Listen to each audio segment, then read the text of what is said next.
Hello everyone. I hope you all are doing well. It's time to revise maths again. So are you all ready? Today we are going to revise lesson 5, factors. So come on, let's begin. I hope you remember what is a factor.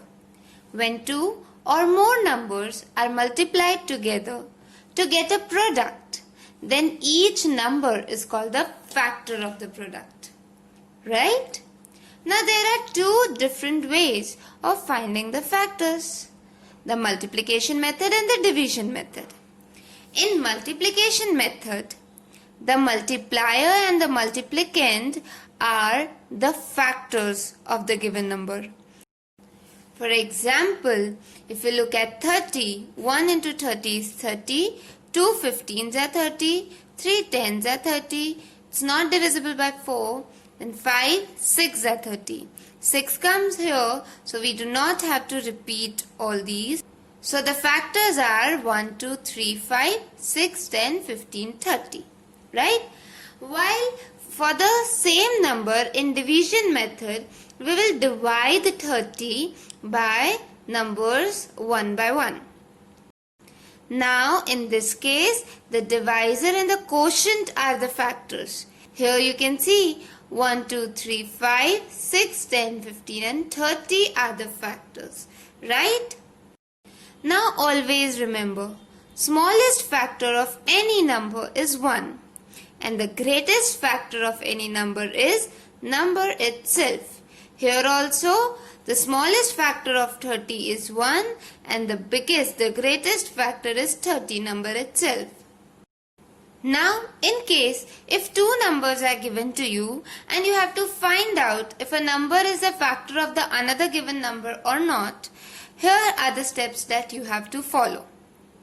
In such cases, divide the bigger number with the smaller one. Simply divide the numbers. If remainder is 0, the smaller number is the factor. Or if the remainder is not 0, then the smaller number is not the factor of the given bigger number. Okay? Here in this case, the question asked is 5 a factor of 95? To find the answer, we will divide the bigger number with the smaller one. So, we will divide 95 with 5. The answer that we get is 19 and the remainder, which is at most important over here, is 0. If the remainder is 0, yes, the number is the factor. So, here 5 is the factor of 95, right? Now, let's discuss prime numbers and composite numbers.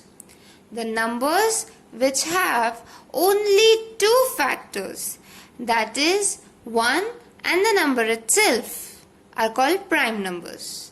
Okay? Numbers having only two factors. While the numbers having more than two factors are called composite numbers. Easy? Now 1 is neither prime nor composite. 1 is a special number because it has only one factor, that is 1. Right? So 1 is neither prime nor composite. Now students, observe this chart carefully. The numbers which are encircled in red are prime numbers because they have only two factors, 1 and the number itself. Rest all numbers are composite numbers. Remember, 1 is neither prime nor composite. Students, let us also talk about consecutive prime numbers.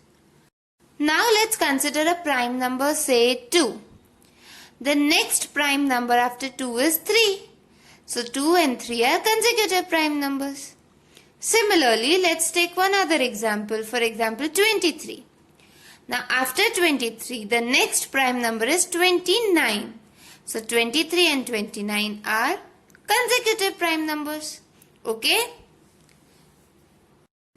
The last example, 31. After 31, the next prime number is 37. So both of these are consecutive prime numbers. Can you tell me about some more consecutive prime numbers? Okay, tell me.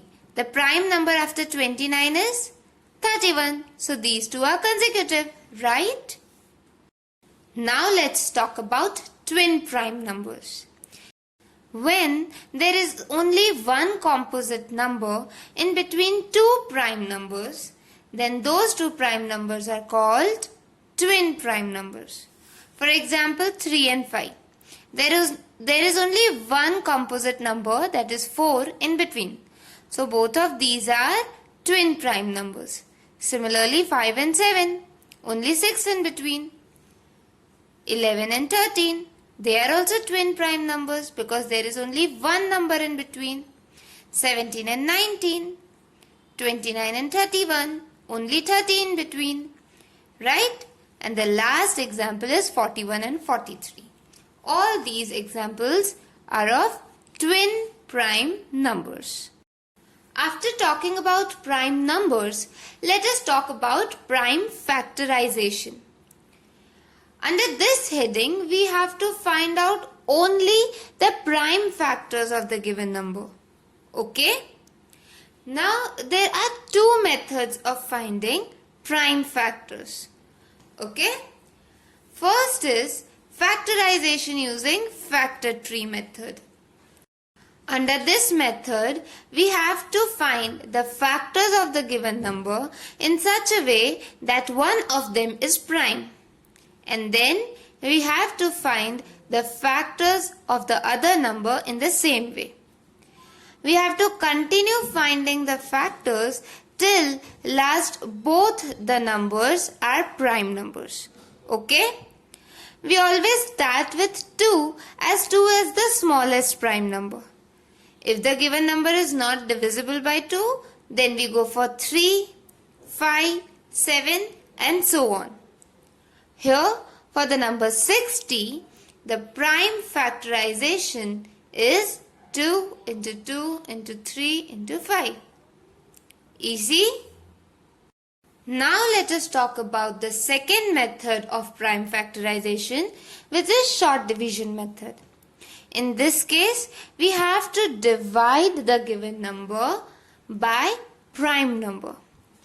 Then we have to keep on dividing till we get 1 under this column. Okay? Now when we divided 60 by 2, we got 30. Then we divided 30 by 2. The answer that we got was 15. Now as we can see, 15 is not divisible by 2. So we chose 3, the next prime number. 3 5s are 15. And 5 itself is a prime number. So 5 1s are 5. Now in this way, the prime factors of 60 are 2 into 2 into 3 into 5. Easy? So today we revised about factors and two different ways of finding factors, right? We also talked about prime numbers and composite numbers. We talked about two different types of prime numbers too. We also discussed the different ways of prime factorization. Hereby, our revision session comes to an end. Now, I hope you will be able to solve your worksheets quickly and easily. Come on, let's try.